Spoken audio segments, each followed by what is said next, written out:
Assalamualaikum warahmatullahi wabarakatuh. Ada sebuah komentar yang berbunyi, ya itu kan BI checkingnya cacat mas, BI checkingnya udah nggak jelas, makanya menghina KPR, mencaci KPR dan sebagainya.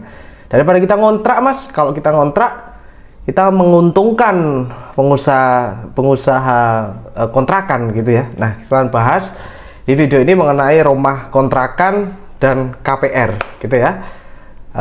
Simak video ini sampai selesai.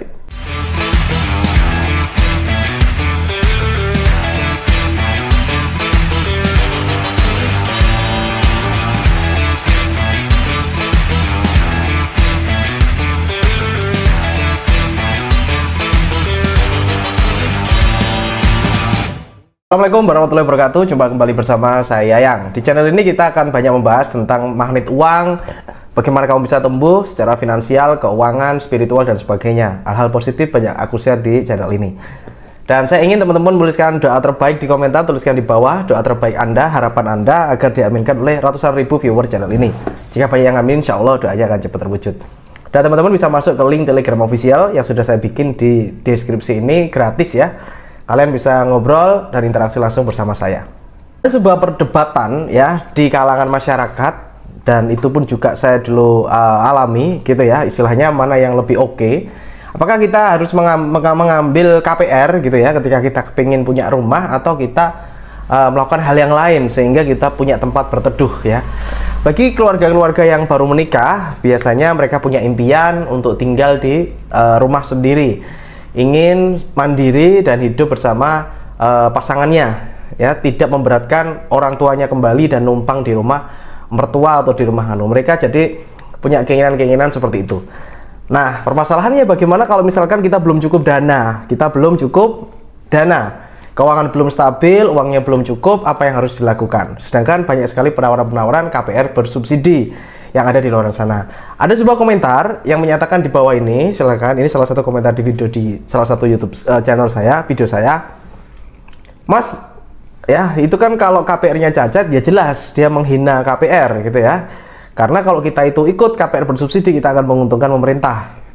Dan kalau kita ngontrak, kalau kita rumah kontrakan, itu justru malah merugikan kita, tapi menguntungkan pengusaha kontrakan. Nah, bagaimana menurut Mas Yayang menyikapi hal ini, dan mana kiranya yang lebih oke untuk diambil? Simak video ini sampai selesai. Sekali lagi, video ini tidak memojokkan suatu pihak atau manapun gitu ya. Kalau Anda mengikuti saran-saran di channel ini boleh, enggak juga nggak apa-apa gitu ya. Jadi relax aja. Dan istilahnya pengalaman-pengalaman ini berdasarkan pengalaman saya pribadi gitu ya. Kalau saya pribadi, ini saya pernah sharing di cerita di sebuah video saya yang lalu, bahwa saya memilih untuk ngekos ya. Jadi kos itu adalah tahapan yang paling minimalis dan murah untuk keluarga yang baru. Karena saya dulu juga awalnya ngekos teman-teman ya, bersama pasangan saya ngekos ya, sebulan 300.000, 400.000, 250.000 itu ngekos ya. Dari ngekos itu akhirnya kita ngontrak gitu ya, ngontrak habis itu punya rumah gitu ya. Jadi urutannya seperti itu. Kalau teman-teman memilih, ini kan pilihan ya sebenarnya, pilihan, tapi kalau saya pribadi saya memilih seperti itu. Kenapa? Saya tidak mau beban punya utang, Pak. Saya tidak mau beban pikiran saya ini, yang sudah saya ini fokus bekerja, saya fokus ngumpulin duit gitu ya, tetapi ada utang, itu akan menghambat.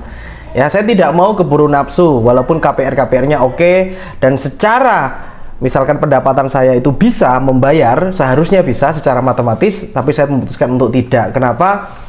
Ada lagi faktor yang namanya keberkahan ya, keberkahan. Jadi kalau saya pribadi, saya memilih untuk ngekos, ngontrak gitu ya.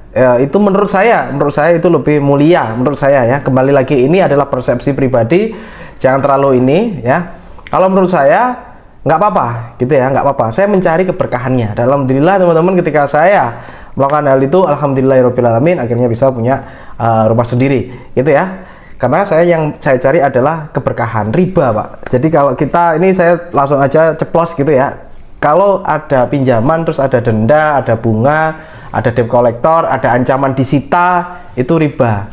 Nanti pikirannya akan tergerogoti dan Anda jadi tidak kreatif. Itu kalau saya ya, saya pribadi bersama teman-teman saya yang lain ya, itu dulunya riba banget gitu ya. Dulu kita itu di sana gitu ya, apa-apa utang, apa-apa kredit, apa-apa leasing dan sebagainya. Terus alhamdulillah kita sudah sepakat ya, dan ternyata bener teman-teman, memang ya, mohon maaf nih, kita dipandang orang misalkan wah ini nggak sukses-sukses, nggak punya mobil, motornya butut terus dan sebagainya. Memang teman-teman, tapi ingat, kita berusaha mencari keberkahan. Itu yang saya lakukan, yang saya lakukan gitu.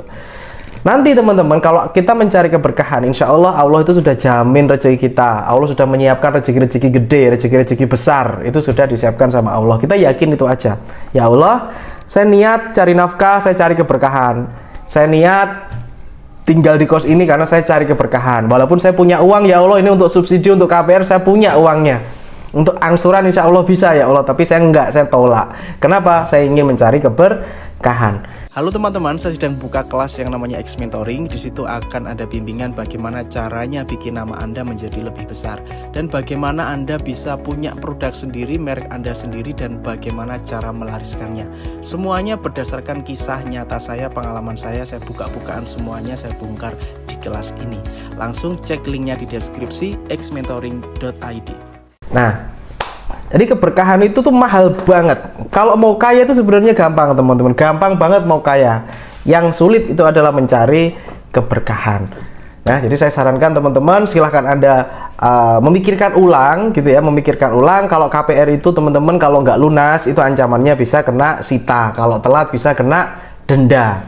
Kayak gitu ya. Pastikan kita sumpek nih kalau misalkan ya namanya ekonomi nih guys, namanya ekonomi Pak. Itu bisa naik, bisa turun, gitu ya, bisa naik, bisa turun. Oke lah, hari ini uangnya ada, cuman kan kita tidak tahu. Nah, padahal teman-teman sudah tahu kan, kalau kita menyentuh riba, itu bahayanya luar biasa, gitu ya. Allah bisa menghukum kita di dunia. Sudah dapat dosa, ditambah lagi ada hukuman-hukuman atau sesuatu bencana tak terduga yang bisa didatangkan juga oleh Allah Subhanahu Wa Taala. Pokoknya hati-hati banget.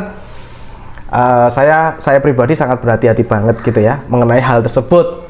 Kalau saya boleh memberi saran, ya saran saya ngekos aja, ngontrak aja, nggak apa-apa. Tidak apa-apa, orang bilang apa terserah. Yang penting kita sudah punya prinsip bahwa kita mencari keberkahan, gitu ya. Nah, silahkan tuliskan di komentar. Mungkin kalian punya pendapat apa, monggo dituliskan di komentar. Atau kalian mungkin punya pengalaman-pengalaman, ya mas saya dulu ngekos, saya dulu gini-gini, ya. Atau mungkin mas saya dulu KPR gini, ruwet dan sebagainya, rumah saya kesita. Monggo kalian bisa curahkan cerita-cerita Anda sehingga bisa menginspirasi ratusan ribu viewer channel ini di komentar di bawah ini. Oke, itu adalah jawaban dari saya. Mana yang Mas pilih? Saya pilih yang berkah, yaitu ngekos, ngontrak, nabung, ngumpulin duit, ya kan, beli tanah, habis beli tanah nanti mulai dibangun pondasi, pelan-pelan jadi rumah, ditinggali. Itu menurut saya lebih berkah. Memang lama tapi sabar. Kalau itu sudah rezeki, ya nggak akan kemana, itu akan jadi tetap milik rumah kita. Itu ya, amin amin ya rabbal alamin. Semoga bermanfaat sharing singkat ini. Sekali lagi, ini adalah persepsi saya pribadi ya. Saya tidak mengajak Anda atau mengajak Anda untuk melakukan hal atau sesuatu. Tergantung prinsip dan persepsi Anda masing-masing. Oke? Have a nice day and good luck. Assalamualaikum warahmatullahi wabarakatuh. Salam laris manis.